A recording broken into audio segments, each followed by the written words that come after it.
22 கொஞ்சம் லேசாக பார்க்கணும். டைம் ஆகிட்டு போயிட்டோம். அது ரொம்பவே பழுத்தபடியே சொன்னதுனால பழக்காம வந்துருக்கு, பழக்காம அதை வந்து 22 கொஞ்சம் ரீவிசிட் பண்ணிட்டு அப்புறம் 23 தான். கொடியே இளவஞ்சி கொம்பை இதுக்கு பொருள் பார்க்கலாம். அம்பாள் வந்து தன்னுடைய அடியவர்களுடைய மனதில் கொடி போல் படர்ந்திருக்கிறார். இதுக்கு ஒரு இன்னொரு விளக்கம் வந்து என்ன சொல்லலாம், போன தடவை சொல்லலை. அதாவது ஒரு மரம்னாக்கா அதை சுலபமாக வெட்டி காய்ச்சிட முடியும், ஒரு செடியையும் சுலபமாக வெட்டிட முடியும். கொடியை வந்து அவ்வளோ சீக்கிரமாக அது படர்ந்து பின்னி பிடர்ந்து இருக்கும், அதை வந்து ஒரு இடத்துலேருந்து எடுக்கிறது கஷ்டம். அது மாதிரி அம்பாள் வந்து தன்னுடைய அடியவர்கள் மனத்தில் கொடி மாதிரி படர்ந்துருக்காங்க, மரம் மாதிரியும் செடி மாதிரியும் இல்லை. ஏன்னா இந்த கருத்து ஏற்கனவே எம்பசைஸ் பண்ணிருக்கோம், நின்றும் இருந்தும் கிடந்தும். அதில் வந்து கிடந்துனாக்கா அப்படியே நிரந்தரமாக இருக்காது.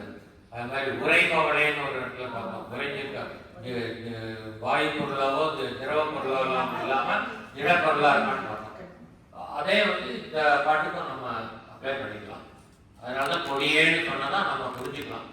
கொடி அதாவது நம்முடைய மனதில் கொடி போன்று படர்ந்து இருப்பவர்னு போட்டுருக்கோம். அடுத்து இளவஞ்சி கொம்பை, அதாவது முதல்ல கொடியே சொன்னாலும் அம்பாள் நம்ம மனத்தில் கொடி மாதிரி இருக்கா. இளவஞ்சி கொம்பையில் வந்து தன்னுடைய அடியவர்களாகிய கொடியை தாங்கி பிடிக்கும் கொடு கொம்பாக இருப்பவன், வஞ்சி மரத்தின் கொம்பாக இருப்பவன் அப்படின்னு. அடுத்து எனக்கு பொம்பை பழுத்தபடியே அர்த்தம் நல்லா விவரமாக பார்த்துக்கலாம். அதாவது தான் பக்குவம் இல்லாமல் இருந்த என்னை நீ பக்குவப்படுத்தி, அதாவது தானாக கனியாத பழத்தை கடியாக எடுத்து கனிய வைத்தது போல் என்னை நீ பிஞ்சிலே பழுத்த பழமாக என்னை ஆக்கி எனக்கு ஞான முதிர்ச்சியை கொடுத்து உன் மகிமையை அறிய வைத்து உன்னுடன் என்னை இணைத்துக் கொண்டாய் அப்படின்னு அம்பாவுடைய அந்த அருளை பற்றி சொல்றாங்க. அந்த கதியர் மத்தியில் சொல்லும் என்னாவி பல விளங்கோர் கதியர் ஒன்றும் கருது கண்டாய் அப்படின்னு அந்த பாட்டில் பார்த்தோம் இல்லையா. அந்த ஆன்மா வந்து பல ஜென்மங்கள் எடுத்து இறப்பு பிறப்பு இறப்பு பிறப்புன்னு பல துன்பம் இன்பம் மாறி மாறி இதில் வந்து அடிபட்டு பக்குவப்படும். பக்குவப்பட்டதுக்கு அப்புறம் தான் அது வந்து மோட்சத்தை அடையானது. இந்த உலக இன்பங்கள்லேருந்து கட்டுப்படாமல் இருந்து தன்னுடைய மனதை வந்து இந்த உலக விஷயங்கள்லேருந்து விடுவித்து அது மோட்ச நிலையை உணர்கிறது. மோட்சங்கிறது யாரும் கொடுக்கறது இல்லை, அடையாளம் இல்லை, அது நம்ம உணர்றதுன்னு ஏற்கனவே சொல்லியிருக்கிறோம். மோட்சம் நம்ம எல்லாருமே முக்தர்களாக தான் இருக்கோம், நம்ம அதை உணராமல் இருக்கோம். நம்ம பிறக்கும் போதே முக்தர்கள்லாம் நம்ம எப்பவுமே முக்தர்களாக தான் இருக்கோம். ஏன்னா நம்மளுடைய ஆன்மாவில் எந்த மாற்றமும் கிடையாது. நம்ம எந்த ஆன்மாவோட பார்த்தோமோ அது அப்படியே தான் இருக்குது, அது மாறுறதில்லை. நம்ம மனசு மாறுறது, உடம்பு மாறுறது, எல்லாம் மாறுறது. அதனால் ஆன்மா என்றைக்கு முக்தியாக தான் இருக்குது. நம்ம உணராததுனால நம்ம முக்தர்களாக இல்லை. எப்போ நம்ம உணர்ந்தோமோ அப்போ நம்ம ஜீவன முக்தர்கள் ஆயிடுறோம். அந்த நிலையை அடைஞ்சதுன்னா நமக்கு பிறவை கிடையாது. அதனால இதுக்காக சொல்றதுன்னா அந்த பக்குவம் அடைஞ்ச அந்த வெண்ணெய் வந்து இந்த மோரில் ஒட்டாமல் எப்படி முதக்கிறதோ அந்த மாதிரி பக்குவம் அடைஞ்ச ஆன்மா உலக விஷயங்கள்ல ஒட்டாமல் மோட்சத்தை நாடுகிறது. இதில் இந்த விஷயங்களுக்கு ஒரு ஞாபகம் வருது. கிருஷ்ணர் வந்து சின்ன வயசுல லீலை பண்ணும்போது அவர் முக்கியமாக அவருடைய லீலை என்ன நமக்கு தெரியும், வெண்ணையை விரும்பி சாப்பிட்டாங்க. ஏன் அவர் வெண்ணையை விரும்பி சாப்பிட்டாருன்னு நம்ம யோசிச்சோன்னா ஒரு அழகான கருத்து நமக்கு விளங்குறது. வெண்ணெய் வந்து பக்குவப்பட்ட ஆன்மாவை குறிக்கிறது. அதாவது கயிறில் வந்து உள்ள மறைஞ்சிருப்பா பக்குவம் இல்லாமல் கலந்துருக்கு. அது பக்குவம் அடைஞ்சவனை பிரிஞ்சு வந்தவொடனே அது ஒட்டாமல் முதக்கிறது. அந்த பக்குவப்பட்ட ஆன்மாவை வந்து வெண்ணெய் குறிப்பதனால் வெண்ணெய், அதாவது வெண்ணெய் அவர் உண்டார்னாக்கா பக்குவப்பட்ட ஆன்மாக்களை தன்னிடம் சேர்த்து கொண்டார். அவர்களுக்கு வைகுண்ட பதவியை கிருஷ்ண பகவான் கொடுத்தாருன்னு தான் இதுக்கு அர்த்தம் புரிஞ்சுக்கணும். ஏன் அவர் வெண்ணெய் அவங்க வீட்டில் யசோதை பண்ணாத வெண்ணையை எடுத்து அங்கே சாப்பிடாம எல்லா கோபிகள் வீட்லையும் சாப்பிட்டோம்னா அவர்கள் எல்லாம் பக்குவப்பட்ட ஆன்மாக்கள், அவர்களுக்கு வைகுண்ட பதவியை கிருஷ்ண பகவான் பரமாத்மா அளிக்கிறார் என்பதைத்தான் இந்த வெண்ணையை உண்ட படலம் நமக்கு நினைவுபடுத்துகிறார். இதுக்கு அது சம்பந்தம் இல்லை, எங்களுக்கு சொல்லும் போது அது ஞாபகம் உண்டு. அதனால எனக்கு ரொம்ப படுத்தபடியே மறையின் பரிமளமை கொஞ்சம் விரிவாக பார்க்கணும். போடுற அவசரம். மறைன்னா தெரியும், வேதங்கள். 4 வேதங்களில் பரிமளம் என்ன, சுகந்தம், வாசனை, அதனுடைய நறுமணம், ஸோ வேதத்துக்கு தர்மணம் என்னன்னாக்கா நம்ம வந்து வேதம் பிரிண்ட் பண்ண புக்கை வந்து எடுத்து புது புக்கை எடுத்து பார்த்தா அதில் வாசனை வரும், அந்த மாதிரி இல்லை. சின்ன வயசுல ஞாபகத்துக்கு குமுதம் அப்போ வந்து துணைக்கால் சென்டர் போட்டு சின்ன வயசு பையனா இருக்கும் 1950s 60s அது வந்த உடனே நான் வேகமாக போய் எடுத்துட்டு வாசனை பார்க்க வச்சுருவேன். அப்போ நினைப்பேன் நான் இது படிக்கிறத இந்த வாசனைக்கு பேர் தான் படிப்பு வாசனைன்னு சொல்லுவாளோ அப்படின்னு. அந்த மாதிரி அந்த இடத்துல இது வேதம் வந்து பிரிண்ட்லேயே தான் வந்துருக்கு, புத்தி பிரிண்ட் கிடையாது. அது வந்து குரு சொல்லி சிஷ்யன் காதால கேட்டு மனதில் பதிந்து அது ரிப்பீட் பண்ணுறது தான் வேதத்தை கற்கும் முறை. அதனால வந்து மலையின் பரிமாணம்னாக்கா வேத புக்குடைய வாசனை இல்லை, வேதத்தினுடைய சொற்பொருள், அதனுடைய சிறந்த தனித்துவம், அதனுடைய அழகு, கவிதை அழகு, இதெல்லாம் தான் அதனுடைய நறுமணம். இதில் முக்கியமாக வந்து வேதத்துடைய நறுமணம்னு நான் நினைக்கிறது என்னன்னா, ஒவ்வொரு வேதத்தையும் ஒரு மகா வாக்கியம்னு உண்டு, கேள்விப்பட்டிருக்கிற மகா வாக்கியம்னு உண்டு. அது ஒரு வேதத்துக்கு ஒரே மகா வாக்கியம். இவ்வளோ பெரிய வேதம், பல ஆயிரக்கணக்கான ஸ்லோகங்களை கொண்ட அந்த வேதத்தில் ஒரே ஒரு சென்டென்ஸ் தான் அதனுடைய முக்கியமான சாரம் அப்படிங்கிறது. அதுக்கு மகா வாக்கியம்னு பேரு. ஸோ அந்த மாதிரி பார்த்தோம்னாக்கா சாமவேதத்தில் ஆரம்பிச்சோன்னா தத்துவமசி, அதுக்கு பொருள் நான் சொல்கிறேன், உங்களுக்கெல்லாம் தெரிஞ்சிருக்கும், சபரிமலைக்கு போனவங்களும் தெரிஞ்சிருக்கும். தத்துவமசிங்கிறது நம்ம சாமவேதத்துடைய மகா வாக்கியம்.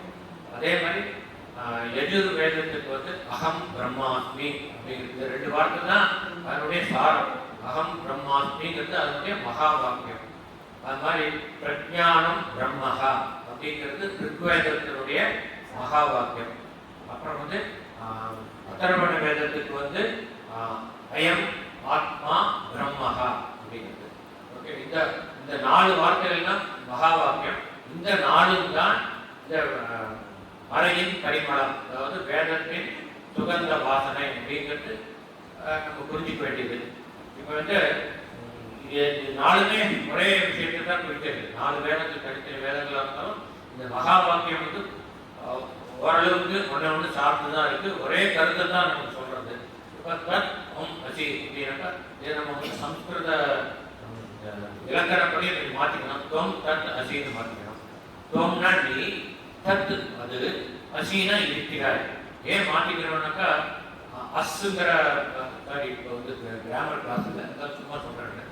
அஸ்ஸுனாக்கா இருக்கிறது, இருக்கல்னு அர்த்தம், அதனுடைய மூல வேர்டு. அதுக்கு வந்து நம்ம இதில் சம்ஸ்கிருதத்தில் வந்து பிரதம புருஷா, மத்தியம புருஷா, உத்தம புருஷான்னு இருக்கு.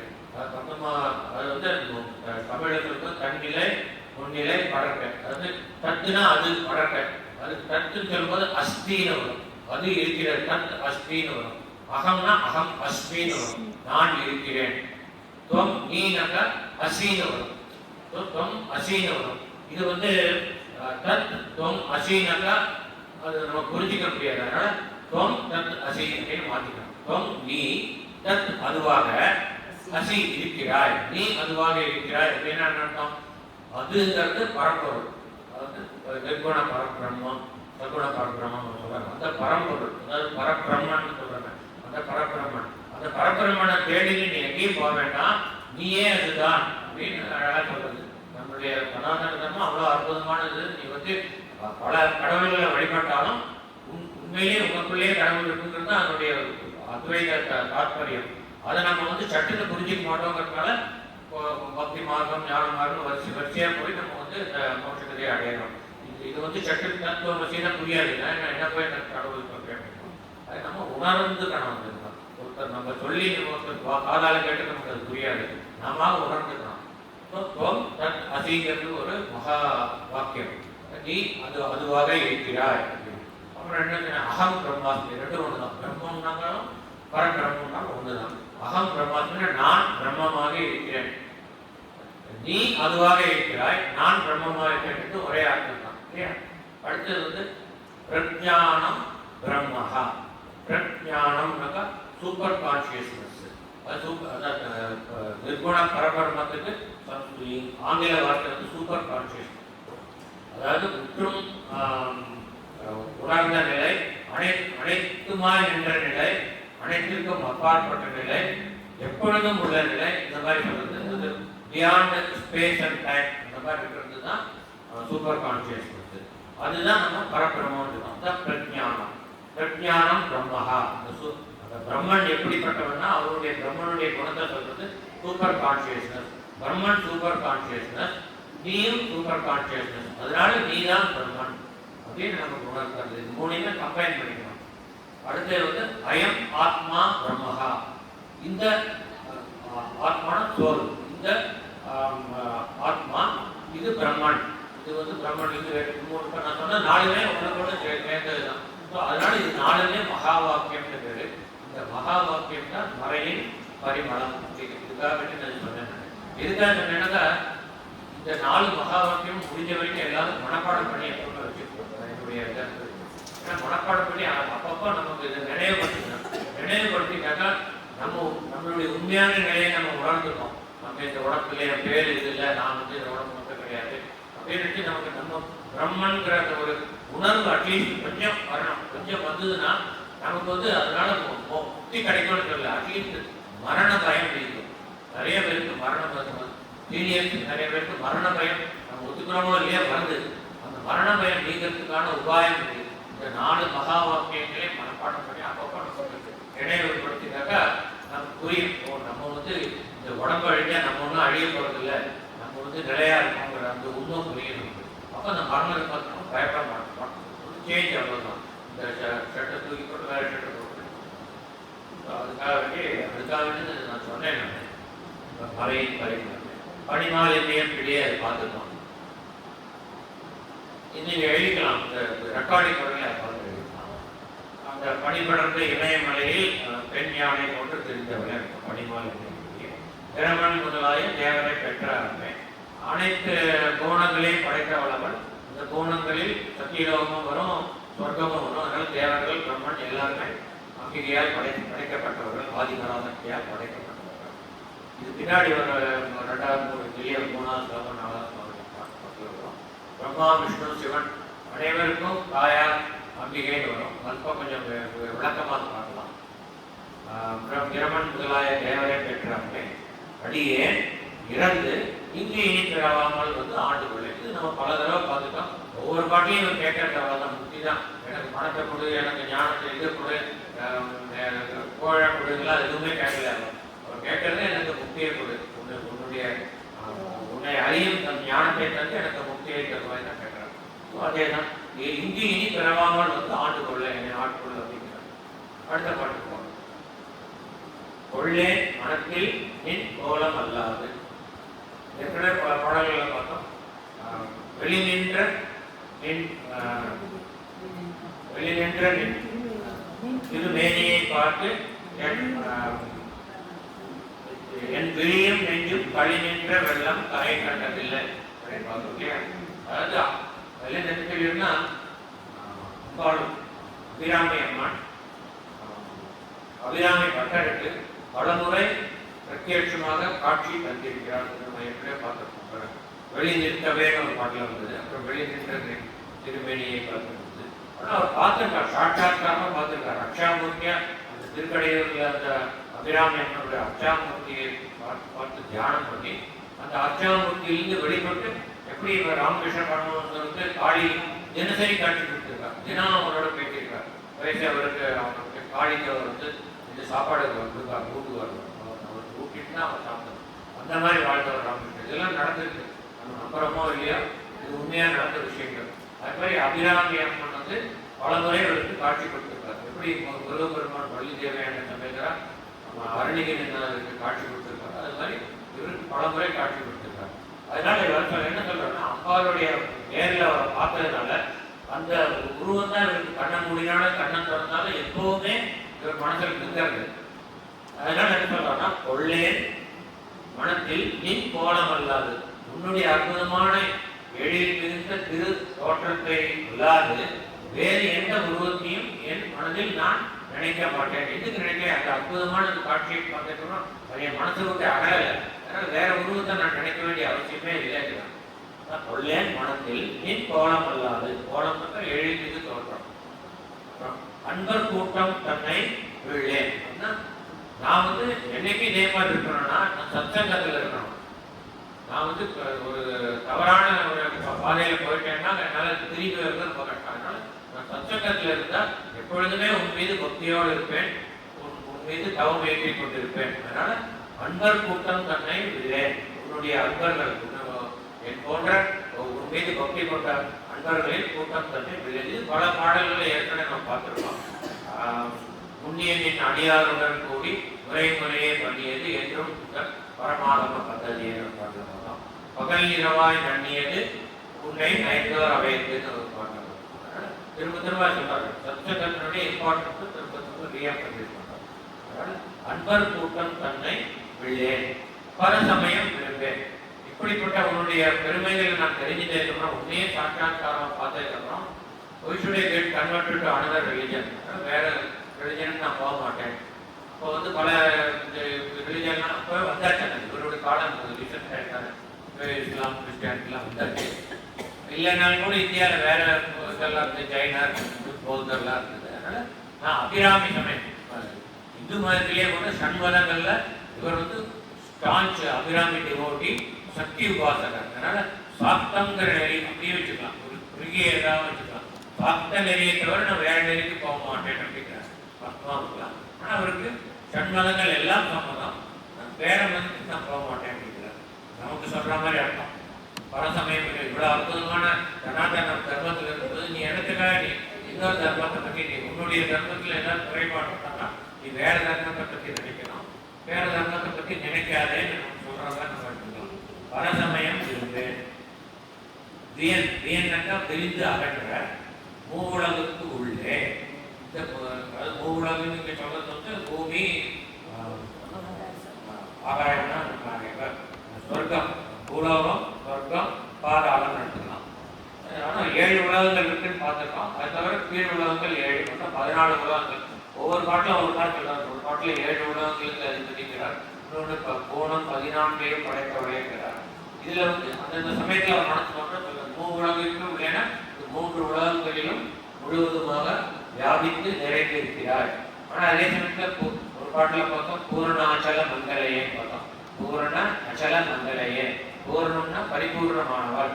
அதாவது தான் படைத்த 14 உலகங்கள் மட்டுமில்லாத அனைத்து ஜெகத்து பரிபூர்ணமான இன்ஃபினிட்டியான இந்த யூனிவர்ஸுக்குள்ள இந்த அனைத்து ஜெகத்திலும் விரைவி நிற்பவள், வியாபித்து நிற்பவள். அந்த அனைத்து ஜெகத்திலும் வியாபித்து நிற்பவள், ஜெகத்திற்கு அப்பாலும் இருக்கிறாள். ஜெகத்தை படைத்தவள் அதற்கு வெளியிலும் நிற்பாள். அதனால பரிபூர்ணமானவள் அப்படின்னு அது ரொம்ப விரிவா நம்ம பார்த்தோம். அந்த இது கூட பார்த்தோம். பூர்ண உதட்சத்தை பூர்ணத்தை பூர்ணமாதாய பூர்ணமேவா விசிஷ்டத்தை அதுக்கெல்லாம் பொருள் பார்த்தோம். ஆனால் திரும்ப அதை ரியமைஸ் பண்றேன். அவள் பரிபூர்ணமானவள். அந்த பரிபூர்ணமானவளை இங்க வந்து வியன் மூலத்துக்கு உள்ளேன்னு சொல்லிட்டு உடனே அவருக்கு தோன்றது பரிபூர்ணமான பூர்ணாச்சல மகளேன்னு சொல்ல போய் நான் மூலத்துக்குள்ள நான் அடக்கிட்டேனே சொல்லிட்டு உடனே அவசரமா அடுத்த லைன் போடுறார். அனைத்திற்கும் புறம்பே, நீ படைத்த அனைத்து ஜெகத்திற்கும் வெளியிலும் நீ இருக்கிறாய்னு உடனே போட்டு அந்த ஈடுகட்டிடுறார். அனைத்திற்கும் புறம்பே, இது மட்டும் இல்லாமல் என்னோட உள்ளத்துல நீ எல்லா இடத்துலையும் நடந்திருக்கிறவன், என்னோட உள்ளமும் இங்க எல்லா ஜெகத்துல தான் இருக்கு, அதுலயும் நிறைந்திருக்காரு. உள்ளத்தே விளைக்க கள்ளே, கள்ளுனாக்க மது, அதாவது தேன். என்னுடைய உள்ளத்தில் தேன் போன்று இனிப்பாக இருப்பவளே, உன்னை நான் எண்ணினால் அந்த எண்ணத்திலிருந்து என் மனம் விடுபட மறுக்கிறது. ஏனென்றால் உன் எண்ணம் என் மனதில் தேன் போன்று இனிக்கிறது. ஒரு இனிப்பு சாப்பிட்டா நமக்கு வேற இடத்துக்கு போக தோணாதுங்கிறதால அது சொல்றாங்க இனிப்புங்கிறது. தேன் போன்று இருப்பவளே, களிக்கும் களியே, அதாவது அந்த தேன் உண்டதனால் அந்த இனிப்பு சுவையினால் உண்டான ஆனந்தம் போன்றவளே, அந்த ஆனந்தத்தை அளிப்பவளே, அந்த ஆனந்தமாயும் இருப்பவளே. கலிக்கும் கலியே, அழிய என் கண்மணியே. அழியனாக்கா தன்னை வந்து அழியன்னு சொல்லிக்கிறார். அழியன்னாக்கா இரக்கத்திற்கு உட்பட்டவன், இரக்கத்திற்கு உட்பட்டவன். ஏன்னா நான் வந்து எவ்வளவோ ஜென்மங்கள் எடுத்து நான் வந்து இன்னும் உன்னை வந்து நான் அடையலையே, இவ்வளவு ஜென்மங்கள் ஆயிருக்கு, இந்த ஜென்மத்தையும் உன்னை அடையணும். சில சமயம் ரொம்ப கான்பிடண்டா பேசுவார், நான் உன்னை அடைஞ்சிருவேன், அடைஞ்சாச்சுன்னு சொல்லுவார். இந்த இடத்துல எங்க இரக்கத்துக்கு உட்பட்டவனா எடுத்துட்டு நீ எனக்கு அருள் புரிய அப்படிங்கிறார். இந்த இடத்துல இரக்கத்துக்கு உட்பட்டவன், இரக்கத்திற்கு உட்பட்ட என்னுடைய கண்ணின் மணி போன்றவர்களே, இது சாதாரண அர்த்தம். இதுக்கு ஒரு அழகான உள்ளர்த்தம் என்ன பார்த்தோம்னாக்கா, அழினாக்கா வண்டு. ஸோ தன்னுடைய கண் விழி இருக்க கண் மணி அதை வண்டா நினச்சிக்கிறார். அந்த வண்டு வண்டு என்ன பண்ணும், தேன் நிறைந்த பூவை சுற்றி வரும்.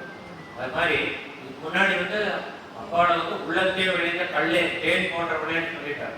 ஸோ தேன் மிகுந்த பூ போன்றவள் அம்பிகை. அந்த தேன் மிகுந்த பூ போன்ற அம்பிகையை வண்டாகிய என் கண் வட்டம் எடுத்து சுற்றுகின்றது அப்படிங்கிற அர்த்தத்தை சொல்றார்.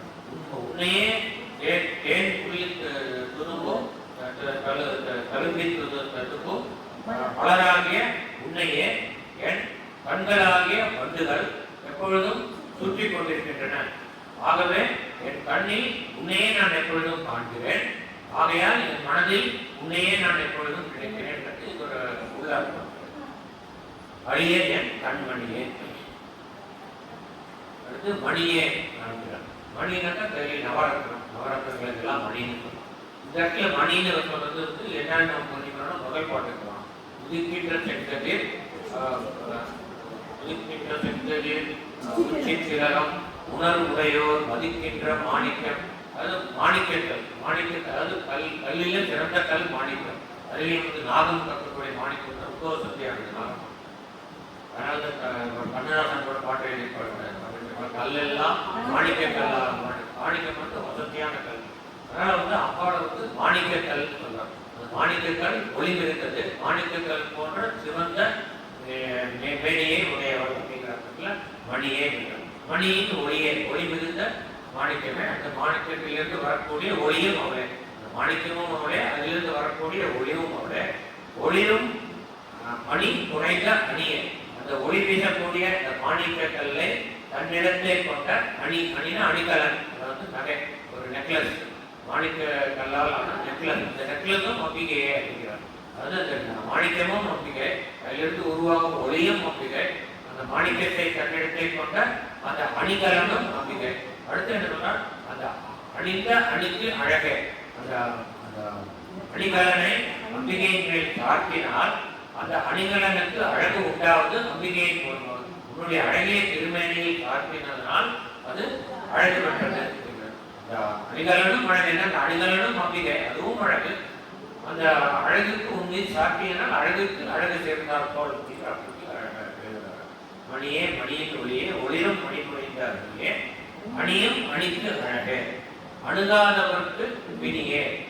அதாவது உன் மீது பக்தி கொண்டு உன்னை தியானம் செய்து உன்னையே நினைத்துக் கொண்டு இல்லாத, உன் மீது அடியவர்களாக இல்லாத மற்றவர்களுக்கு பிணியேங்கிற. பிணினாக்க என்னன்னா, அவர்களுக்கு அவ்வளவு சுலபமாக இந்த பிறப்பு இறப்பு என்னும் பிணியிலிருந்து விடுபட முடியாது. உன்னை அந்நியவர்களுக்கு நீ அருள் செய்து பிறப்பு இறப்பு என்னும் பிணியிலிருந்து விடுவித்து முக்தி பதவியை அளிக்கிறாய். அந்த பிணிங்கிறது ரெண்டு பிணி. ஒன்று அஜ்ஞானங்கிற பிணி. அந்த அஜ்ஞானங்கிற பிணியினால தோன்றுவது பிறவை பிணி, பிறப்பு இறப்பு என்னும் சக்கரி. ஸோ அந்த அஜ்ஞான பிணியையும் அந்த பிறப்பு இறப்பு என்னும் பிணியையும் அவர்களால் கடக்க முடியவில்லை. அந்த பிணியிலிருந்து விடுபட முடியவில்லை. யாருக்கு? உன்னை நினைக்காதவர்களுக்கு, அணுகாதவர்களுக்கு. உன்னை அணுகாதவர்களுக்கு பிணியாக இருப்பவளே. அடுத்து சொல்லிட்டு பிணியா மட்டும் நீ இருக்கல, பிணிக்கு மருந்தே அப்படிங்கிறார். பிணிக்கு நீ மருந்தேனா என்னைக்குமே அவனை பிணியோட வைக்கல. நீ திரோதானம் செய்பவளும் நீதான். அவர்களுக்கு அஜ்ஞானத்தை திரோதானோட மறைக்கிறது. உண்மையை மறைத்து அவருக்கு அஜ்ஞானத்தை உண்டு போனவர்களும் நீயே. அதே சமயம் உன் மீது பக்தி கொண்டவர்களுக்கு அந்த திரோதானத்திலிருந்து அவர்களை விடுவித்து, அஜ்ஞானத்திலிருந்து அவர்களை விடுவித்து ஞானம் அளித்து அவர்களை மோட்ச பதவிக்கு கொண்டு செல்பவளும் நீயே. அது அனுகிரகம். திரோதானம் அனுகிரகம். பஞ்சகிருத்தியங்கள் அதில் கடைசி ரெண்டு. ஆனால் பிணியேன்னு சொல்லிட்டு பிணிக்கு மருந்தும் நீதான். இப்போ ஒரு பிணினா நோய். இந்த நோய்க்கு மருந்து சாப்பிட்டா தெரியாது. அது மாதிரி அம்பிகையினுடைய அருள் தான் இந்த பிறப்பு இறப்பு என்னும் பிணிக்கு மருந்தாக அமையக்கூடியது அப்படிங்கிறது அர்த்தம். பிணிக்கு மருந்தே அமர பெருவிருந்தே. இந்த பிணிக்கு மருந்தேல நம்ம திரும்ப அந்த ததியுருமத்தில் ஞாபகப்படுத்திக்கலாம். திரும்ப அதை ஞாபகப்படுத்திக்கூடிய பிணிக்கு பிணியினால அந்த உலக ஆசையினால நம்ம மறைஞ்சிருக்காது. வெண்ணையை மறைஞ்சிருக்க வச்சிருக்காரு. ஆனால் அவ அதை அந்த அந்த ஆன்மாவை பக்குவப்படுத்தி அந்த அந்த அதுலேருந்து வெளியே கொண்டு வரது அவன். அதனால தான் பிணிக்கு மருந்துன்னு சொல்றாங்க. பிணிக்கு மருந்து அமரர் பெரு விருந்து. அமரர்களுக்கு விருந்துன்னு ஏன் சொல்றாங்கன்னா அசுரர்களை பல அசுரர்களை சம்ஹாரம் பண்ண பண்டாதன் வேதாசாசனம் இவன் என்னென்ன அசுரர்களை சம்ஹாரம் பண்ண பண்டாதர வரம் வரும், கும்ப நிசம்ப வரம் வரும், ரத்த பீஷா பீஜா வரம் வரும், மகிஷாசுரன் இப்படிப்பட்ட அசுரர்களை வதம் செய்து அமரர்களுக்கு அமரர்களை அவர்களிடமிருந்து விடுவிட்டு அமரர்களுக்கு வாழ்வு தந்ததனால் அமரர்களுக்கு பெரு விருந்தாக அமைந்தவர்களே அமரர் பெரு விருந்து. இப்படிப்பட்ட சிறப்பு மிக்க உன்னை நான் படித்த பிறகு நின் பத்மபாதம் படித்த பின்னே உன்னுடைய பொன் போன்ற தாமரை மலர் போன்ற பாதங்களில் படித்த பின் பணியேன் ஒருவரை இன்னொருவரை நான் பணிய வேண்டிய அவசியம் எனக்கு இல்லை. திரும்ப நான் பல சமயம் விரும்பேங்கிறது திரும்பவும் இங்க வந்து எம்பசைஸ் பண்றேன், பிஏ பண்றேன். உன்னுடைய பெருமை தெரிஞ்சுனே கூட நான் எடுத்து இன்னொரு சமயத்தை வருமானங்கிற மாதிரி உன்னுடைய திருப்பாதத்தை பணிந்த பிறகு நான் எதற்கு இன்னொரு திருப்பாதத்தை பணிய வேண்டும் அப்படிங்கிற அடுத்து அழகாக உன் அடியாரை பேணி பின்னே தெரிந்து பொருள் வேண்டிக்கிறதா அப்படின்னு வச்சுக்கலாம். உன் அடியாரை பேணினா உன்னுடைய அடியவர்கள் சத்சங்கத்தை பற்றி பேசி நம்ம அடியவர்களோட சேர்ந்துருக்கணும். அப்படி அடியவர்களோடு சேர்ந்திருக்கும் பொழுது அந்த அடியவர்களே பேணினா அவர்களுக்கு தொண்டு செய்து தொண்டரடி கொடியாளானே ஒரு ஆழ்வார் இருக்கார். அவர் வந்து மற்ற மகாவிஷ்ணுடைய தொண்டர்களுக்கெல்லாம் அவர்களுடைய திருவடிக்கு சேவை பண்ணிட்டு இருந்தார். அந்த கொடி திருவடியிலிருந்து வர கொடி அதுக்கு வந்து அதை வந்து தன்னோட தலையில வச்சுட்டு அந்த மாதிரி செஞ்சவர் தான் தொண்டரடி கொடியாடும். அது மாதிரி அடியவர்களுக்கு சேவை செய்வதும் அம்பாளுக்கு சேவை செய்வதும் இரண்டும் ஒன்றுதான் அப்படிங்கிறது காட்டுவாங்க. உன் அடியாரை தேடினும் உன் அடியவர்களை நாடி சென்று அவர்களுக்கு தொண்டு செய்து அவர்களை வழிபட்டு அவர்கள் பின்னே தெரிந்து அப்படி பின்னே தெரிந்து அவன் போராட்டத்துக்குலாம் பின்னாடி போறதுன்னு அர்த்தம் இருக்காது. என்னடா அது பின்னாடியே வந்துட்டு இருக்கான் அப்படின்னு பின்னே தெரிந்து அவர்கள் சென்ற பாதையில் சென்று அதாவது இவர் பல அடியார்களை கவனித்திருக்கிறார். அவர்கள் எவ்வாறு பக்தி மார்க்கத்தில் ஈடுபடுகிறார்கள், எவ்வாறு தியான மார்க்கத்தில் யோக மார்க்கத்தில் ஈடுபடுகிறார்கள் பார்த்து அவர்கள் எவ்வாறு அம்பிகையின் அருளுக்கு பாத்திரமாகிறார்கள் என்பதையெல்லாம் பார்த்து அதே போல் நாமும் சென்றால் நமக்கும் அம்பிகையின் அருள் கிடைக்கும் அப்படிங்கிறதுனால அவர்கள் பின்னே தெரிந்து அவர்கள் சென்ற பாதையில் தானும் சென்று நடந்தவர்கள். அவர்களை அணுகி அவர்களுக்கு தொண்டு செய்து அவர்களை வழிபட்டு அவர்கள் சென்ற பாதையில் நானும் சென்று இவ்வாறெல்லாம் சென்று பிறப்பருக்கு எதுக்காக நான் இப்படி போனேன்னாக்கா எனக்கு இந்த பிறப்பு இறப்புங்கிற சங்கிலி தொடர்ந்து வந்துட்டே இருக்கு. இதிலிருந்து நான் விடுபட விரும்புகிறேன். இதிலிருந்து விடுபடுவதற்கு என்ன மார்க்கம் என்றால் இவ்வாறு இதிலிருந்து விடுபட்டால் உன்னுடைய அடியார்கள் ஏராளம். அவர்கள் எவ்வாறு விடுபட்டார்கள் என்பதை நான் அறிந்து கொண்டால் அதே மார்க்கத்தில் சென்று நானும் விடுபட முடியும். அப்படிங்கிறதுக்காக தான் அடியாரை பேணி பின்னே தெரிந்துங்கிறத போடுறாங்க. பிறப்பறுப்பதற்காகத்தான் அதை பண்றாரு. நம்ம புரிஞ்சுக்கணும். பிறப்பறுத்த உன் அடியாரை பேணி பின்னே தெரிந்து முன்னே இது எப்ப பண்ணாலும் இப்ப மட்டும் இல்ல பல ஜென்மங்களை பண்ணியிருக்கார். முன்னே பல முன்பு நான் பிறந்த பல பிறவைகளில் இவ்வாறு செய்ததனால் உண்டான புண்ணியத்தினால் இன்று நான் உன் அடியவனாக இருக்கிறேன். பல ஜென்மங்கள்ல உன்னுடைய அடியார்கள் நமக்கு இந்த மாதிரி போட்டு அவர்கள் என்னென்ன பண்ணான்னு பார்த்து நான் வந்ததுனால அந்த புண்ணியம் எல்லாம் அப்பிட்டா எனக்கு இந்த ஜென்மத்துல ஒரு பக்குவத்தை கொடுத்துருக்கு அப்படின்னா முன்னே தவங்கள் முயன்று கொண்டேன். தவங்கள் முயற்சி செய்து நான் பெற்றேன் அப்படின்னு தானாக வருமா நீ உன்னுடைய அருளினால் எனக்கு அந்த தவத்தில் ஈடுபடும் மனது கிடைத்தது. ஆனால் என் முயற்சியினாலும் அந்த தவம் நிறைவேறியது. வெறும் அருள் மாத்திரம் இருந்தப்ப நம்முடைய முயற்சியும் வேணுங்கிறதுக்காக முயன்று கொண்டேன் அப்படிங்கிற வாக்கியம். தவங்கள் முயன்று கொண்டேன். முதல் மூவருக்கும் அன்னே. முதல் மூவர்னாக்கா வந்து ட்ரினிட்டி சொல்றாங்க. Individual trinity Sivan Vishnu Brahma. பிரம்மா விஷ்ணு சிவன் படைப்பு காத்தல் அழித்தல். அந்த பிரம்மா விஷ்ணு சிவன் என்ற மூவருக்கும் அன்னை. அன்னைனா அன்னையானவர். இப்போ இங்க வந்து உதாரணமா சிலவர் கேட்கலாம், அம்பாள் வந்து சிவனுக்கு அம்மானா அம்மாவே பிள்ளைய கல்யாணம் பண்ணாளா அப்படின்னு கேட்கலாம் இல்லையா? அதனால இது நம்ம ரொம்ப ரொம்ப கரெக்டாக நம்ம புரிஞ்சுக்கணும். ஏன்னா நம்ம குழந்தைகளே கூட கேட்கலாம், உங்களுக்கு கேட்கலாம். இப்போ வந்து நம்ம ஏற்கனவே நான் சொல்லியிருக்கேன், நிர்குண பரபிரம்மம் சகுண பரபிரம்மம் ஈஸ்வரன் அது எப்படி ஜெகத் உண்டாங்க அதை பற்றி விரிவாக சொல்லலை, ஓரளவு சொல்லியிருக்கேன். விரிவாக சொல்லணும்னா அதுக்கு ஒரு 1 hour செஷன் வச்சுருக்கோம். இப்போ வந்து சகுண நிர்குண பரபிரம்மத்தோடு பிரதிபலிக்க சகுண பரபிரம்மம் வந்தது. ஏன்னா நிர்குண பரபிரம்மத்துக்கு உருவம் கிடையாது, உருவம் கிடையாது, எந்த குணமும் கிடையாது. சத்துவ தாமசன் ராஜசேகர 3 குணங்களும் கிடையாது. ஆனால் இந்த உலகங்கள் எல்லாம் உண்டாக்கணும்னாக்கா இந்த குணங்கள் வேணும்.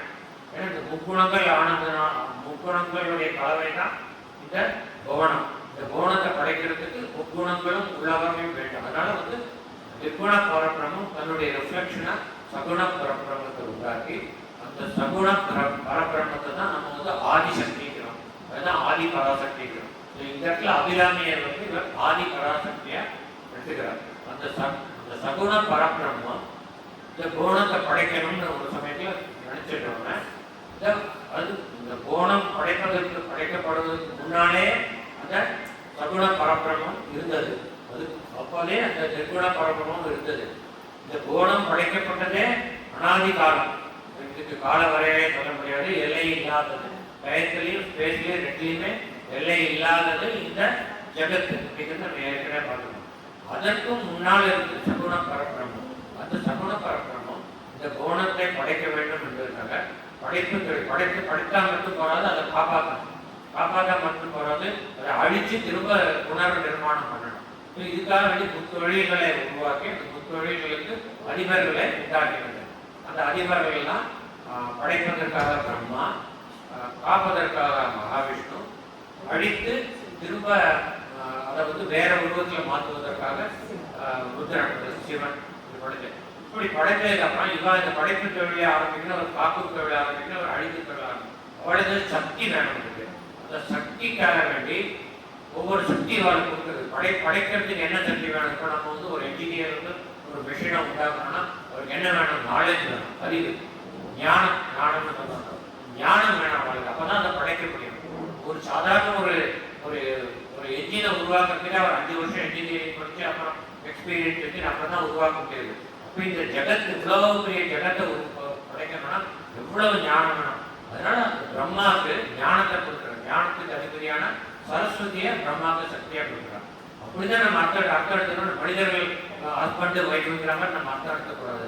பிரம்மா வந்து ஒரு ஆண், சரஸ்வதி ஒரு பெண், இருவரும் திருமணம் செய்து கொண்டார்கள். அந்த மாதிரி நம்ம புரிஞ்சுன்னா நமக்கு இது புரியவே முடியாது. தத்துவம் அதாவது பிரம்மாவுக்கு படைப்பு தொழில் செய்வதற்கு தேவையான ஞானமாக சரஸ்வதியை ஆதிபராசக்தி கொடுக்கிறார். அந்த சரஸ்வதி அவருடைய சக்தி, பிரம்மாவோட சக்தி சரஸ்வதி. அந்த சக்தியும் பிரம்மாவும் சேர்ந்து படைப்பு தொழிலை செய்கிறார்கள். ஞானம் இல்லாமல் அவரால் படைக்க முடியாது. அதே மாதிரி மகாவிஷ்ணு படைக்கப்பட்ட உயிரினங்களை மற்றவைகளை காக்க வேண்டும் என்றால் நம்ம வந்து ஒரு உயிர் வாழணும், நமக்கு என்ன வேண்டியிருக்கு? உணவு வேண்டியிருக்கு, சாப்பாடு வேண்டியது, பல விஷயங்கள் வேண்டியது. இதெல்லாம் தேவையான அடிப்படை பொருள் இல்லாம உயிர் வாழ முடியாது. படைப்பதை காப்பதற்கு தேவை பொருள். அதனால பொருள் இருந்த ஸ்ரீதேவியை மகாவிஷ்ணு மகாவிஷ்ணுவுக்கு சக்தியாக கொடுக்கிறார் ஆதிபராசக்தி. அதனால மகாவிஷ்ணுவும் மகாலட்சுமியும் சேர்ந்து படைக்கும் தொழிலை காக்கும் தொழிலை செய்கிறார்கள். சிருஷ்டி ஆயிடுச்சு, ஸ்திதி ஆயிடுச்சு. அடுத்து சம்ஹாரம். ஒரு விஷயத்தை உடைக்கணும், தேவெல்லாம் உடைக்கணும்னா ரொம்ப சக்தியோட அடிச்சாதான் உடையும். அதனால அழிக்கணும்னாக்கா அதுக்கு வந்து மிகப்பெரிய சக்தி வேணும். அதனால சக்தியினுடைய அம்சமாகிய பார்வதியை சிவனுடன் ஐக்கியப்படுத்துகிறார் ஆதிபராசக்தி. இதுதான் இந்த 3 சிருஷ்டி ஸ்திதி சம்ஹாரத்துக்கான 3 தேவதைகளையும் நாம் புரிந்து கொள்ள வேண்டும். அதனால இது 3ஐயும் படைத்த அன்னை வந்து யாரு? ஆதிபராசக்தி. இந்த ஆதிபராசக்தி தன்னுடைய எல்லாமே அவருடைய பிரதிபலிப்பு தான். பிரம்மாவும் அவருடைய பிரதிபலிப்பு. பிரம்மாவும் ஆதிபராசக்தி தான், விஷ்ணு ஆதிபராசக்தி. வேற்றுமை குறைஞ்சி பார்க்கக்கூடாது. அது மாதிரி வந்து சிவன் வந்து ஆதிபராசக்தி, பார்வதி ஆதிபராசக்தி. அதனால வந்து சிவனும் பார்வதியும் இணைந்தார்கள்னா 2 பேரும் ஒரே உருவம் தான், ஒரே ஆன்மாவிலிருந்து உண்டானவர்கள். பேரான்மா, சுப்ரீம் கான்சியஸ்லேருந்து உண்டானவர்கள் தான். ஆனால் இந்த அளவுக்கு நம்ம வந்து ஒரு சுப்ரீம் லெவல்ல நம்ம இது புரிஞ்சினாதான் நமக்கு இதுக்கு புரியும். அதனால எப்படி அந்த அம்பாள் தான் படைத்த தன்னுடைய மகனையே திருமணம் செய்து கொண்டாலான்னு வேற கேட்டா நீங்க இதுதான் சொல்லணும். உண்மையான பொருள் இதுதான். இது ரெண்டுமே சக்தி தான், சக்தி வடிவம் தான். அதனால என்ன பார்ப்போம்,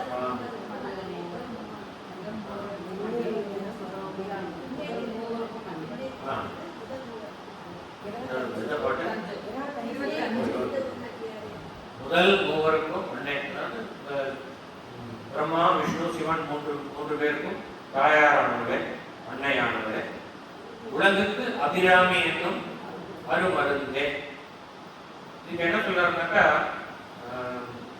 இப்படிப்பட்ட அற்புதமான நிர்குண பரபிரமமாக இருக்கக்கூடிய இந்த ஆதி பராசக்தி, அதாவது அருவமாக இருக்கக்கூடிய ஆதி பராசக்தி தன்னுடைய உலகத்தில் உள்ள அடியவர்களுக்கு தன்னை உணர்த்துவதற்காக வேண்டி ஒரு உருவம் எடுத்து அர்ச்சாமூர்த்தியாக திருக்கடையூரில் அபிராமி என்று தோற்றமளித்து அதன் மூலமாக தன்னுடைய அடியவர்களுக்கு தன் மீது ஈடுபாடு பக்தியை உண்டாக்கி அவர்கள் உய்யும் வழியை கொடுக்கிறார். அவர்கள் பிறவி பிணியிலிருந்து விடுபடுவதற்காக அருமருந்தாக இருக்கிறார். அதுக்காக உலகுக்கு அபிராமி என்னும் அருமருந்தே. மருந்துன்னா திரும்ப ஒரே அர்த்தம் தான். பிறவி பிணி நோயை குணப்படுத்துவதற்கு தேவையான மருந்து அபிராமி என்னும் அருமருந்தே. என்னே இனி உன்னையான் மறவாமல் என்று ஏற்றுவினேன். என்னே அப்படின்னாக்கா எனக்கு இனி என்ன கவலை அப்படிங்கிறார். எனக்கு இனி என்ன கவலை எனக்கு இருக்கிறது, இனி என்னே இனி எனக்கு இனி என்ன கவலை. ஏன்னா நீ அனைத்துக்கும் மூல காரணமான நீ, அனைத்து சுட்டிகளுக்கும் ஆதாரமான நீ, என் எளியவனான எனக்கும் புலப்படும்படியாக இந்த அச்சாமூர்த்தியில் நின்று, அந்த அச்சாமூர்த்தியில் நின்றும் வெளிப்பட்டு எனக்கு காட்சி கொடுத்து என்னை ஆட்கொண்டமையால் எனக்கு இனி வேற என்ன தேவை இருக்கிறது அப்படிங்கிறார். என்னே இனி, அதனால் இப்படிப்பட்ட என்னே இனினா எனக்கு இனி வேற என்ன கவலை, எனக்கு இனி என்ன தேவைங்கிறார். அதனால உன்னை நான் இப்படிப்பட்ட பாக்கியம் செய்கிற நான் இந்த பாக்கியத்தை நிலைநிறுத்திக் கொள்வதற்கு என்ன செய்ய வேண்டும் என்றால் மறவாமல் நின்று ஏற்க வேண்டும். நான் மறக்கக்கூடாது. உன்னை நான் மறவாமல் என்னுடைய இந்த பிறவி முடியும் வரை பல்லும் பகலும் மனவரதமும் உன்னையே நான் நினைத்துக் கொண்டிருக்க வேண்டும். என் மனது அதுக்காக சப்சங்கத்தை திரும்ப சொல்லார். சப்சங்கத்தில் இருந்தாக்க தன்னுடைய மனது வேற இடத்துல போகாதுங்கிறதுக்காக வேண்டி திரும்ப சொன்னார். மறவாமல் நின்று ஏற்றுவனே. அதாவது நின்று நட்டா உன் வழிபாட்டில் அசையாமல் நின்று நட்டம். நான் உன்னை மறவாமல் உன் வழிபாட்டில் அசையாமல் நின்று நான் உன்னை வழிபடுவேன். அடுத்த பாட்டு. ஏத்தும் அடியவர் ஈரேழு உலகினையும் படைத்தும் காத்தும் அழித்தும் பிரிப்பவராம். போன பாட்டிலாம் பார்த்தோம். இந்த ஆதி பராசக்தி தன்னுடைய அம்சமா பிரம்மா விஷ்ணு சிவனை படைத்தார். அதனால அவர் என்ன சொல்றார், உன்னை வழிபடக்கூடியவர் ஏத்தும் உன்னை வழிபடக்கூடிய உன்னுடைய அடியவர்கள் தலையாய அடியவர்கள் யாருன்னு பார்த்தாக்கா மூவகையும் படைத்தும் காத்தும் அழித்தும் திரும்புகிறோம். அதாவது பிரம்மா விஷ்ணு சிவன் இந்த மூவர் தான் உன்னுடைய முதல் அடியவர்கள், அம்பாளுடைய அடியவர்கள். இப்படி இது ஒரு அர்த்தம் எடுக்கலாம். இன்னொரு அர்த்தம் எங்க எடுக்கலாம்க்கா, உன்னை வழிபடக்கூடிய ஏத்துக்கு வழிபடக்கூடிய உன்னை உபாசிக்கக்கூடிய அடியவர்கள், அதாவது என் போன்ற அடியவர்கள், அபிராமி போன்ற அடியவர்கள், அவர்கள் உன் மூலமாக கஷ்ட சித்திகளையும் பெற்று அவர்களுக்கு வல்லமை வந்துவிடுகிறது. எதற்கான வல்லமை? இந்த மூ உலகையும் படைத்தும் காத்தும் அழித்தும் செய்யக்கூடிய அந்த வல்லமை உன் அடியவர்களுக்கு வந்துவிடுகிறதுங்கிற ஒரு அழகான அர்த்தம்.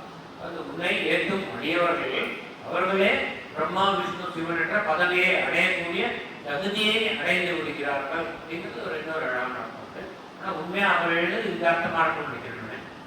ஏற்றும் அடியவர்கள் பிரம்மா விஷ்ணு சிவன் மூவரும் உன்னை வழிபடக்கூடிய அடியவர்கள் அப்படிங்கிறது சாதாரண அர்த்தம். என் மனசில் இது 2 இதுவும் நடந்து தோணுச்சு. உன்னுடைய அடியவர்களுக்கு நீ அளிக்கும் அஷ்ட சித்தி காரணமாக அவர்களே படைக்கக்கூடிய அஷ்ட சித்தினாக்க என்ன வேணா படைக்க முடியும். படைக்கக்கூடிய வல்லமை வந்து விடுகிறது. அப்புறம் அதை காக்கக்கூடிய வல்லமை, அழிக்கக்கூடிய வல்லமை அனைத்தும் அவர்களுக்கு வந்து விடுகிறது அப்படிங்கிறது இன்னொரு அர்த்தம். கமல் பூ கடப்பு சாத்தும் குழல் அணங்கே.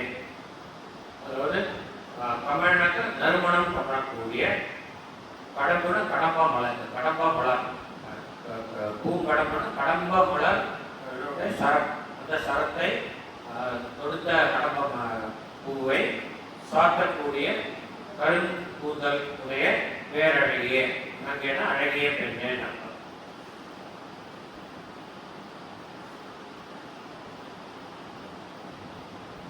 இதுதான் வந்து லலிதாசாஸ்திரநாமத்தில் கதம்பா குசும பிரியான்னு வருது. கதம்ப மலர் வந்து பிரியம் கொண்ட விளையாட்டு. இப்போ வந்து பூங்கடம்பனுடைய நறுமணத்தை பற்றி பேசின உடனே அவருக்கு ஞாபகம் வந்துவிட்டு அம்பிகையினுடைய திருவடியும் நறுமணம் வீசக்கூடியதுன்னு அடுத்த லைன் பாடுறோம். மனம் நாரும் நின் தாழினைக்கு, உன்னுடைய இணைத்தாள், இணைனாக்க ஜோடின்னு இருக்கும். இது கூட ஸ்லிப்பர் வாங்க கூட ஜோடி இருக்காது, ஜோடின்னு சேர்ந்து இருக்கிறது. இந்த மாதிரி இணைத்தால் 2 பாதங்கள், உன்னுடைய 2 பாதங்கள் அது அவை மனம் வீசக்கூடிய தாமரை மலர் போன்றவை. மனம் நாரும் நின் தாழினைக்கு என் நாத்தங்கு புன்மொழி ஏறியவாறு நகையுடையது. தன்னை வந்து கொஞ்சம் இதுபடுத்திக்கிறேன், ரொம்ப அடக்கமாக சொல்லிக்கிறேன். நான் ரொம்ப பெரிய பிரமாதமாக இதை எழுதிட்டேன், அபிராமத்தை எழுதின்னு சொல்லாமல் என்னுடைய நான் தங்குங்கிற வார்த்தையை கொஞ்சம் பண்ணுங்க. அது நம்ம வந்து இப்போ நான் பேசுகிறேன்னாக்கா முதல்ல மனசில் வந்து வார்த்தை உருவாகும். அந்த உருவாகிற வார்த்தை ஒரு ஃப்ராக்ஷன் ஆஃப் செகண்ட், ஒரு மில்லி செகண்ட் நாக்கில் தங்கிட்டு தான் நாக்கு மனம் கிடையாது. ஏன்னா மனசுலேருந்து நாக்குக்கு வந்து நாக்கிலேருந்து வெளியில் வருது. நாக்கு அசைஞ்சா தான் வார்த்தையே வரும், மனசில் நினச்சா வார்த்தை வராது. ஆனால் நாக்கு வந்து ஒரு இம்பார்ட்டன்ட் ரோல் ப்ளே பண்ணுது. அதனால் நான் தங்குங்கிறாரு, நான் மனதில் உன்னை நினைத்து அந்த வார்த்தை என் நாவில் தங்கி அது வெளிப்பட்டது. அது வந்து புன்மொழிங்கிறார். புன்மொழினாக்கா ரொம்ப ரொம்ப அதனுடைய விதற்றல் வார்த்தைன்னு சொல்லிக்கலாம். என்னுடைய நாவின் மூலமாக வரக்கூடிய விதற்றல் வார்த்தைகளால் ஆன இந்த அபிராமி அந்தாதி என்னும் இந்த நூல், இது வந்து ரொம்ப ரொம்ப சாதாரணமானது. இது ஒன்றும் விசேஷமே கிடையாது. ஆனால் உன்னுடைய கருணையினால நீ இதை உன் திருவடிகளில் ஏற்றுக்கொண்டா அப்படிங்கிறார். இந்த அற்புதமான நூலை படிச்சுட்டு அவர் சொல்லிக்கிறார், இது ரொம்ப விதற்றல், நான் ஒன்றுமே தெரியாதவன் நான், அதனால என்னோட வாயிலில் நடக்கக்கூடிய விதற்றல் வார்த்தைகளை உன் தாழினைக்கு நீ ஏற்றிக்கொண்டாது. ஏரிய வாரிங்கிற ஏரியல்னு அரங்கேற்றம் பண்ணணும். அது இப்போ வந்து ஹரிதண்டத்திலிருந்து பாடக்கூடிய அப்பவே உருவாக்குறாரு இந்த அபிராமி என்றாலே, அதையே தன்னோட அரங்கேற்றமாக எடுத்துக்கிறார். அந்த ஹரிதண்டத்திலேருந்து நான் உன்னுடைய தாழ், இவர் யாருக்காவது அந்த ராஜாக்காக வேண்டிய அரங்கேற்றம் பண்ணலை. அம்பாளுடைய திருவடியை நினைச்சிட்டு அந்த திருவடியில் அரங்கேற்றுகிறார். எப்போதுமே அந்த காலத்தில் வந்து சங்க காலத்தில் ஒரு நூல் அரங்கேற்றம் பண்ணாக்கா வந்து அதை வந்து ஏற்றுக்கணும். ஏற்றுக்கிறதுக்கு வந்து அந்த காலத்தில் ஒரு முறையிட்டு மதுரையில் வந்து மீனாட்சி அம்மன் உள்ள பற்றாமரை குழந்தை அந்த சங்க பலகைன்னு அந்த நூலை வந்து சங்க பலகை மேலே வச்சா அது முதக்கணும். அப்போ தான் அந்த நூல் சிறந்ததுன்னு ஏற்றுப்பாங்க. இல்லைன்னா அது வந்து டிஸ்கார்ட் பண்ணிடுவாங்க.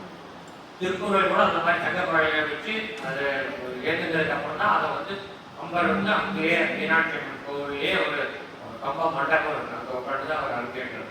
இப்போ பிரதமர் மோடி கூட அந்த கம்ப மண்டபத்தில் போய் உட்காந்து கம்பராமாயணத்தில் படிக்கிட்டாங்க. 2 திருவள்ளுவர், நான் என்ன சொன்னேன், திருவள்ளுவர் வந்து அதாவது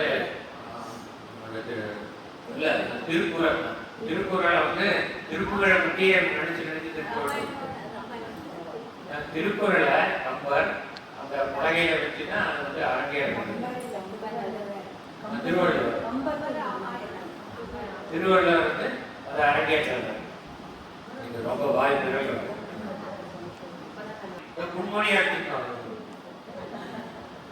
அதனால என் நாட்டுக்கு புன்மொழி அரங்கேறியவாறு நகையுடைய கேட்கிறேன். நகையுடைய கேட்டா அவருக்கே அது சிரிப்பா இருக்கு. நான் என்னத்தையும் பிதற்றேன், இதை போய் அம்பாள் தன்னுடைய திருவடியில ஏற்றுட்டு அனுகிரகம் பண்றாங்களே அப்படின்னு சொல்லி அவருக்கு சிரிப்பு வருது. ஆனால் நகையோட கேட்குது. இன்னொன்று இதில் பார்த்தது என்னன்னாக்கா, முன்மொழி ஏறிய வாழ்கிறாருன்னா அருக்கு ஏறி விட்டதுங்கிறார். சொன்னா பாதி படைச்சிட்டே இருக்காரு. அதுக்குள்ள அருக்கு கான்ஃபிடன்ஸ் சொல்றாரு. அவ்வளோ கான்ஃபிடன்ஸ் இருக்கு அம்பாள் ஏற்று சொல்லுவாங்க. அந்த கான்ஃபிடன்ஸ் அடுத்த பாடலே வருது. அடுத்த பாடல் டைம் இருக்கு இல்லையா, அடுத்த பாடலே முடிச்சிடலாம். உடைத்தனைங்கிறது கான்ஃபிடன்ஸ் உடைச்சிட்டா அப்படிங்கிறார். உடைத்தனை வஞ்ச பிறவே, வஞ்சத்தினால் வஞ்சமாக திரோதனங்கிறத இந்த வஞ்சத்தினால், அதாவது என்னுடைய அறியாமை வந்தது, என்னுடைய வஞ்சம் பல பல ஜென்மங்கள் நான் செய்த கர்ம வினையின் பயனாய் எனக்கு பிறவைகள் திரும்ப திரும்ப வந்து கொண்டே இருக்கிறது. இந்த பிறப்பு இறப்பு என்னும் சங்கரியை நீ உடைத்தாய், உடைத்திருக்காரு. இந்த ஜென்மத்தோட எனக்கு பிறப்பு போச்சு, கான்ஃபிடன்ஸ் அவருக்கு வந்துருச்சு. எழுதும்போது உடைத்தனை இந்த வஞ்சத்தினால், அதாவது வஞ்சம் அந்த அஜ்ஞானம் என்னும் வஞ்சம் அப்படின்னு அஜ்ஞானத்தினால்தான் நம்ம பிறப்பு வருது. அஜ்ஞானத்தினால நம்ம வந்து காமிய கர்மங்களை பண்றோம், அதனால பிறப்பு வருது. இந்த வஞ்சம்ங்கிறது வந்து அஜ்ஞானத்தை, அஜ்ஞானத்தினால் நான் எடுத்த பல பிறவைகள் இத்தோடு முற்று பெறுகிறது. ஏனென்றால் நீ இந்த பிறப்பு இறப்பு என்னும் சங்கிலியை இதோடு உடைத்து விட்டாய் அப்படிங்கிறார்.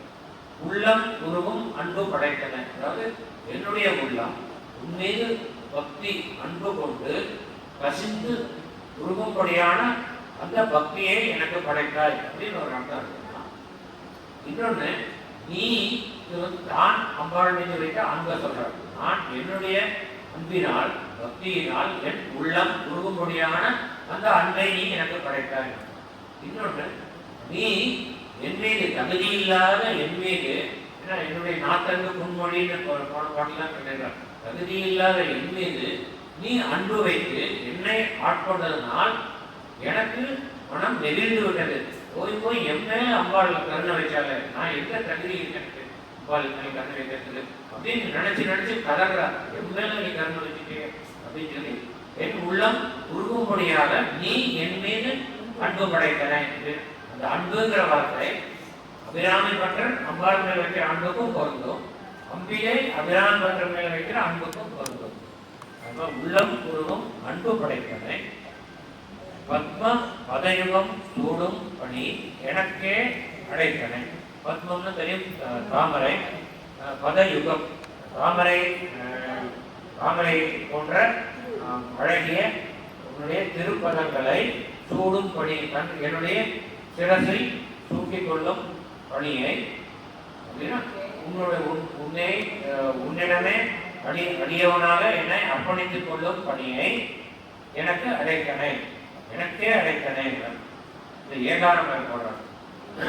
அதாவது அந்த பணியே எனக்கு அடைத்தனை, வேற பணியெல்லாம் இல்லாம அந்த ஏகாரத்தை அப்படி போட்டுக்கலாம். 7 பணியில போய் சேர்த்துக்கலாம். அது வரியாறு கொண்டு இவனே இலை மற்றெல்லாம் புரிய திருப்பை நீரதுடைக்கு அப்படின்னு திருக்குறள் கட்ட சொல்றேன். திருக்குறள் அந்த திருக்குறளுக்கு ஏகாரத்தை எங்க வேணா போடலாம் அப்படின்னு பார்த்து பண்ணி இதை பார்க்கலாம். எனக்கேங்கிறது வந்து பணியே எனக்கு அடைக்கணும்னு எடுத்துக்கலாம். பதயுகத்திலே சூடும் பணி எனக்கு அடைக்கணும். என்னுடைய சிரசை உன்னுடைய பதத்திலே, அந்த ஏகாரத்தை பதத்திலேன்னு போட்டுக்கலாம். அந்த பதத்தில் சூடும் படியே எனக்கு அடைக்கணும்னு சொல்லிக்கலாம். எனக்கே அடைக்கணும்னு போட்டுக்கலாம். 3 இடத்துல போட்டுக்கலாம். இல்லையா? அதனால எனக்கு அது உரியதாக அடைக்கணும்னு உரியதாக்கினாய். உன்னுடைய திருவடிகளை என் சிரத்தில் கூடுகின்ற பணியை வேலையை எனக்கு உரியதாக்கினாய். சரியாக அடைத்தனை. நெஞ்சத்து அழுக்கை எல்லாம், அது அழுக்கு, நெஞ்சத்து அழுக்குன்னு அர்த்தம். இருக்கிற தூசல் என்ன தூசுனாக்கா மலம். நம்முடைய எல்லாருக்கும் மலம் இருக்கு. மும்மலம் நிறைய மயக்கம் இருக்கு. கண்வம், ஆணவம், மாயை, லோகம், மோகம், மதம், மாச்சரியம், பல மன அழுக்குகள் இருக்கு. அதாவது நான் எழுதியிருப்பேன் குருவடி திருவடி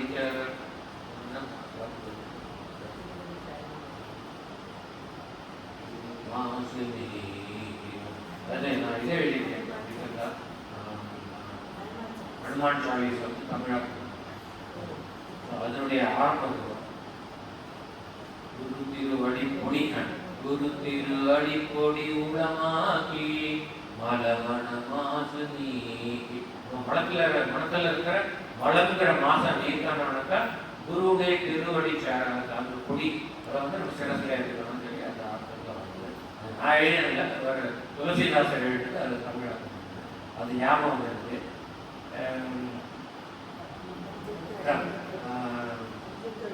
நெஞ்சத்தை அழுக்கையெல்லாம் அழுக்குங்கிறது இந்த மலம் பல மலம் மாசு இருக்கும் மனத்துல அதை வந்து நீக்கிறது. அதை நீக்கினால்தான் என் மனம் உன் மீது ஈடுபாடு கொள்ளும். அப்படிங்கிறனால என்னுடைய மனசுல இருக்கிற மாசை நீ முதல்ல நீக்கிறேன். எப்படி நீக்கிறேன்னாக்கா அருள் புனலால் குறைத்தன. ஏன்னா புனல்னாக்கா பொங்கி வரக்கூடிய ஆற்றல் பிரபாகம். ஏன்னா என் மனசுல கொஞ்சம் நெஞ்சம் அழுக்கு இல்லை, நெஞ்சத்தை அழுக்கு இருக்குது. கொஞ்சமா அழுக்குன்னா கொஞ்சம் ஒரு தண்ணியை கழிச்சு தொடச்சிட்டா போயிடும். இது பல ஜென்மங்களா சேர்த்து வச்சு அழுக்கு. இது வந்து போறது அவ்வளவு சாமானிய காரியம் இல்லை. அதுக்கு வந்து நல்ல ஃபோர்ஸ்ஃபுல்லா அந்த கங்கை வந்து ஆகாய கங்கை பூமிக்கு ஃபோர்ஸா வந்து அந்த மாதிரி வேகத்தோட வந்தா என்னுடைய மனத்துல இருக்கிற மாசெல்லாம் நீக்க முடியும். அதனால அந்த மாதிரி உன்னுடைய அருள்ங்கிற அந்த புனல், அந்த வேகமான அந்த வெள்ளம் வந்து என்னுடைய உள்ளத்தில் பாய்ந்து எனது உள்ளத்தில் உள்ள அழுக்கையெல்லாம் நீக்கி என்னை புனிதனாக்கி என் மனதை உண்மையை ஈடுபட செய்து. எப்படி நமக்கு பக்தி வரும்னாக்கா நம்ம மனசுல இந்த மாசு பொறாமை மற்ற இதெல்லாம் இருந்ததுனாக்கா நமக்கு பக்தி வராது. சும்மா பக்தி வந்தாமல் நடிப்போமே வழிய உண்மையான பக்தி கிடையாது. வா அப்படிங்கிறத மனசு வேறதையே நடத்திட்டு இருக்கும். அந்த மாதிரி இருந்ததுனாக்கா அந்த ஈடுபாடு உண்மையான ஈடுபாடாக ஏற்றுக்கொள்ளப்பட மாட்டாது. நம்ம வந்து மனசுல மனத்துக்கான் மாதிலனாகல் அனைத்தரன் ஆகல நிகழ்கிறன்னு திருவள்ளுவர் அது வந்து மனசுல வந்து அழுக்கு இல்லாம இருக்கிறதா எல்லா அரங்களையும் சிறந்த அறம் நான் சொல்லுறேன். என்னுடைய மனசுல இருக்கிற மாசு முதல்ல போனா அந்த நிர்மலமான அந்த மனதோடு தான் மனது இருந்தால்தான் எனக்கு உன்மீது பக்தி உண்டாகும். அவ்வாறு என் மனதில் முதலில் இருந்த அழுக்கையெல்லாம் நீ அருள் புனலான தொடர்ச்சி. அதற்கப்புறம் என் மனம் உன்மீது ஈடுபாடு கொண்டு நான் இப்பொழுது உன்னுடைய அடியவனாக நிற்கிறேன். இது உன்னுடைய கருணையினால் அல்லவா அப்படின்னு சொல்லி அவர் சொல்றார். அதனால் சொன்னார், நின் அருள் ஏதென்று சொல்லுவதேங்கிறார். என் நெஞ்சத்து அழுக்கையெல்லாம் நின் அருள் புலனால் கிடைத்தனை சுந்தரி அழகியே, நின் அருள் ஏதென்று சொல்லுவதே. என்னுடைய இவ்வளவு மோசமான பல மனத்தோட இருந்தவனை நீ என்னை புனிதனாக்கி உண்மைக்கு ஈடுபட வைத்து அவ்வளவும் முன்முயற்சியை நான் கடைசியான முயற்சியை தான் நான் செய்தேன். நீ என்னை நிர்மலமாக்கிய பிறகு நான் என் மீது உனக்கு ஈடுபாடு உண்டாக்கிய பிறகு நான் அந்த ஈடுபாட்டை தக்க வைத்துக் கொண்டு உன் மீது தியானம் செய்தேன். இதுதான் நான் செய்தது, மற்ற அனைத்தும் நீ செய்தது. ஆகவே நீ என் மீது கொண்ட கருணையினால் அல்லவா இத்தனையும் எனக்கு செய்தாய். அப்படியே மனம் உருகி உருகி உருகி பாடுறோம். நின் அருள் ஏதென்று சொல்லுவதே. ஆதிபராசக்திக்கு